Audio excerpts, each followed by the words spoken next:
What's up again, guys? Yeah, it's me, your friendly neighborhood Dovahkiin, and welcome back to Let's Play Divinity Original Sin 2. And before we begin, be sure to hit on the subscribe button for more great videos. Okay, in the previous episode, we've evicted a pack of junkies from the schoolhouse, and my god, the nerve of those idiots. And though aggravating, not a single drop of blood was spilt. So I hope this next quest gives us a satisfying fight.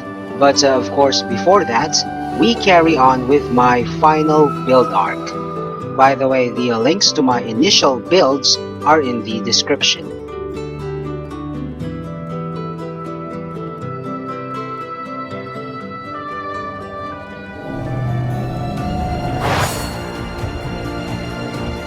Anyhow, an important note.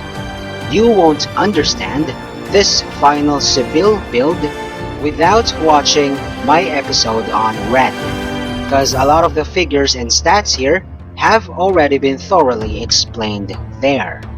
Thus, so as not to repeat myself, I will simply refer to that video time and again. Alright, on static secondary attributes, namely con, memory, and wits. First on memory. This depends on how many slots you're comfortable working with. As per Sebille, my magic static number is 31.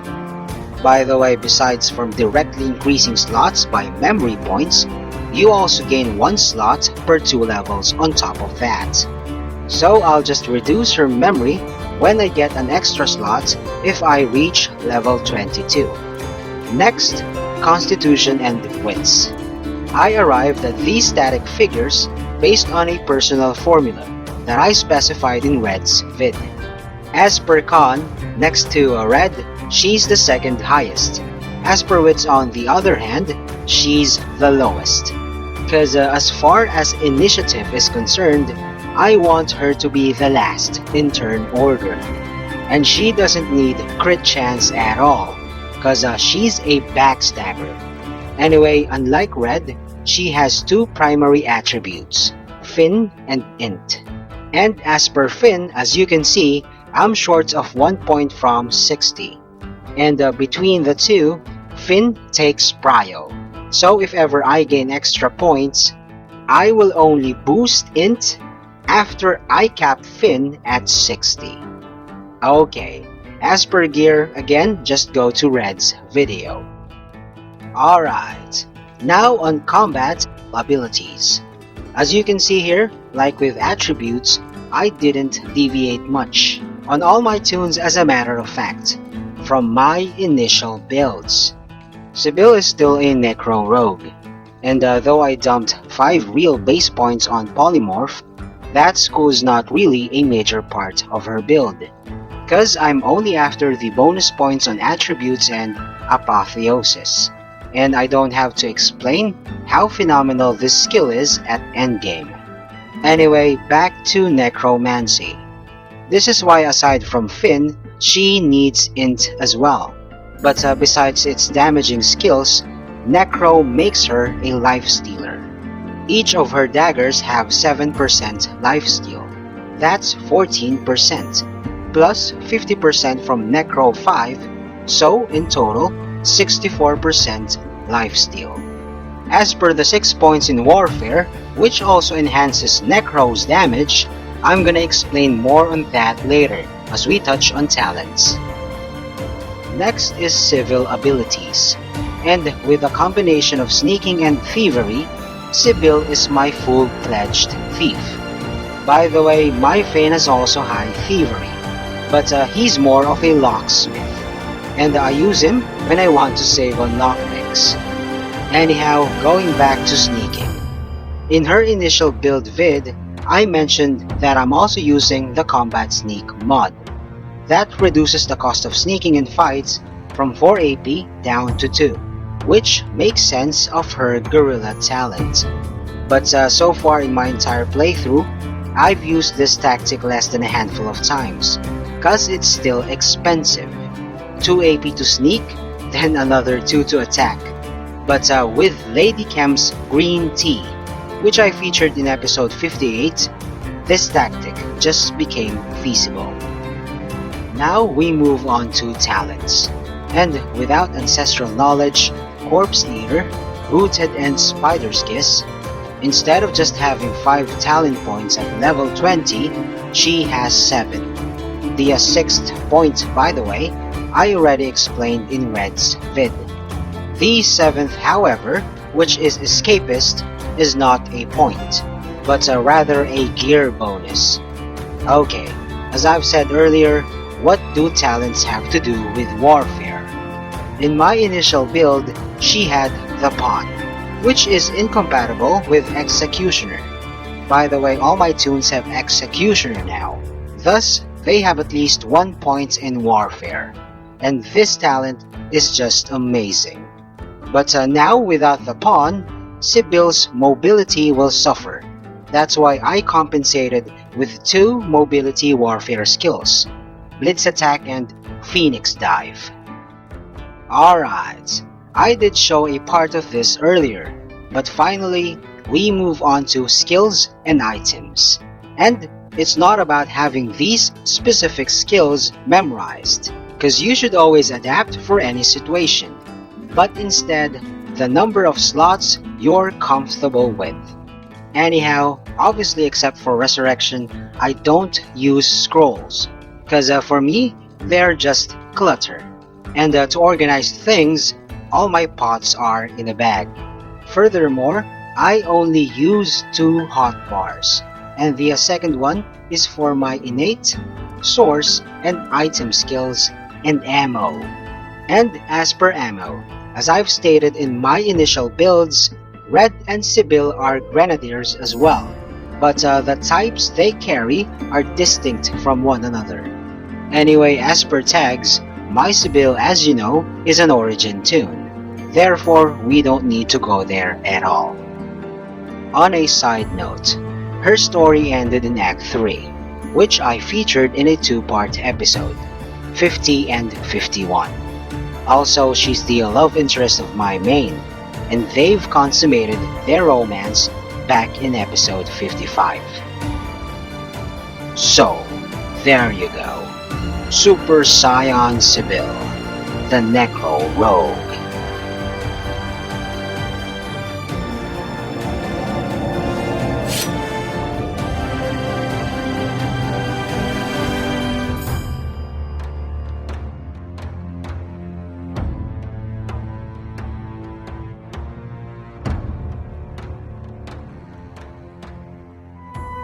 Okay, now on the side quest, What a Fuss to Have Wrought, which I didn't use as the title of this vid cause it's so f***ing long. And this takes place in the house just beside the schoolhouse.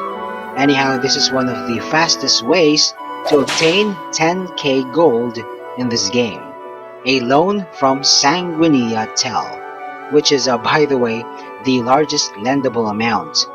But there's a catch, and let's hear it from her. Bonded by blood, secured loans and specialty items.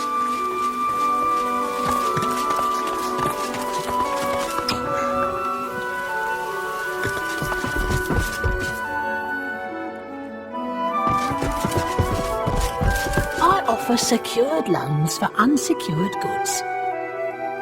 The proprietress gives you a sweet smile. You look like someone who's ready for business. You look like someone with an eye for the main chance. You look like someone who needs an investor. How much do you need? I see. For that kind of money, my enterprising friend, I'll need to hear something of your business plan. Just the basic idea. Dispense with the details. Go on. Convince me. All right. You've convinced me. We have a deal. Here are the terms. I lend you the gold, and you leave me a part of yourself. The contract is bonded by blood. The debt is repaid at 50%, or you die. That's the original stake, plus 1/2, repaid on demand. or you die. And know this, no one owes me money for long. That is, no one alive. She smiles. She knows you believe her, or at least that you should. She reaches into the folds of her dress and produces an empty glass vial. She holds the vial up to you and locks her eyes on yours. The vial, you notice, begins to fill with a bright crimson liquid. The vial fills with blood. A faint feeling flits over you, and there is gone, and you realize that that blood is yours. And suddenly, your purse feels heavier. I hold your blood. No take-backs and no returns. I hold your blood, and defaulters all die. Thank you for your custom. Please come again. She smiles, her sweet smile, dips her head in farewell, and turns away. Your life in her hands is the collateral. But how does she have this tremendous power of death over you, and perhaps everyone else who are indebted to her? The answer we will find out.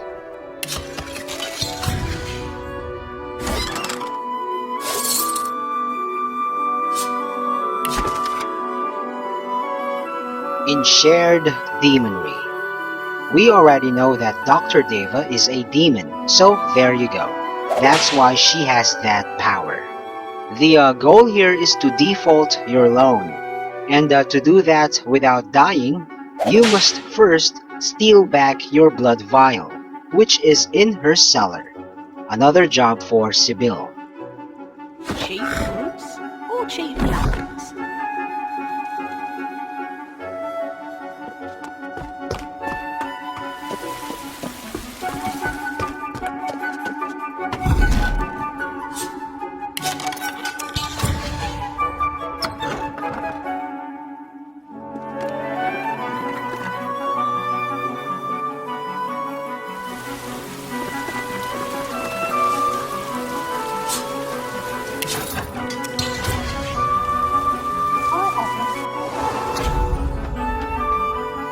By the way, the 3 debt collectors here are, like her, demons as well, and will join the fight later.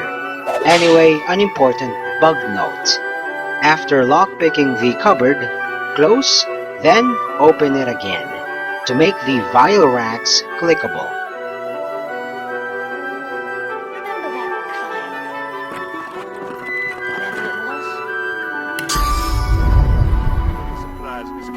Shut up or I'll cut your heart out and use it as a pillow.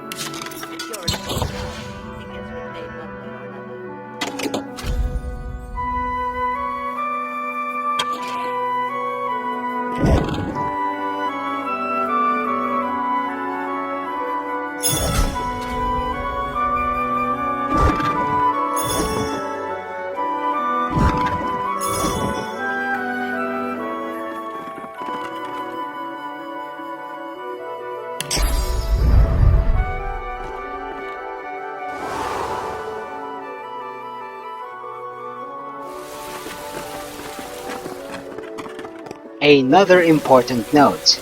To prevent people outside from becoming aggro against you, close the main door before you confront her.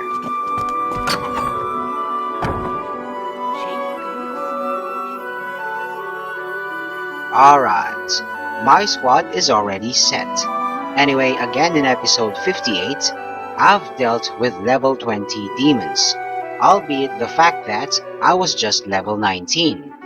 And if I did not consume Lady Cam's tea, there would have been a serious difficulty curve in that fight. But now at level 20, and without relying on tea, let's see if my final builds hold water. Her proprietress gives you the same sweet smile. She arches an eyebrow to ask what you want. This wasn't the deal. No take-backs and no returns. Everyone repays their debts. All defaulters die.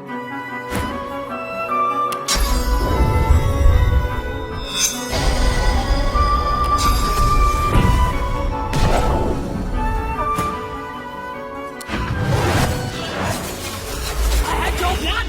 Thief, crook, defaulter.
There you go.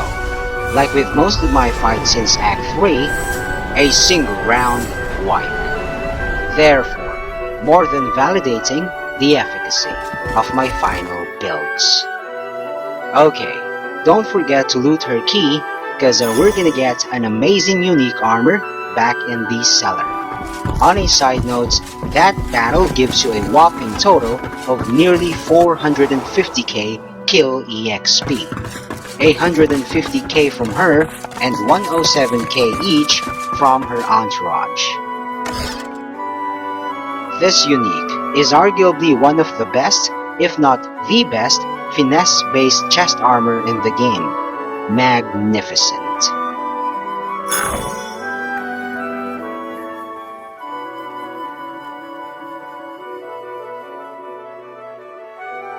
By the way, just a quick funny note. Beside yours and Beryl Griff's blood vials, which is the school teacher from the previous vid, you'll find those from Act 2 NPCs as well. Lovric the Pimp, Garvin who had diarrhea cause I fed him tainted stew, and the Spider's Kiss Woman.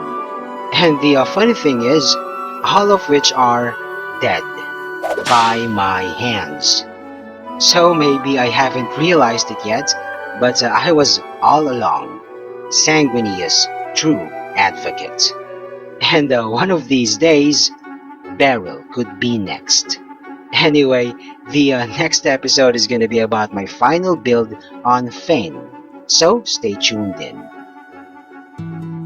And that is all there is for now.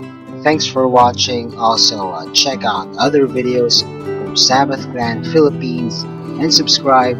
See ya on my next vid. Peace out, y'all.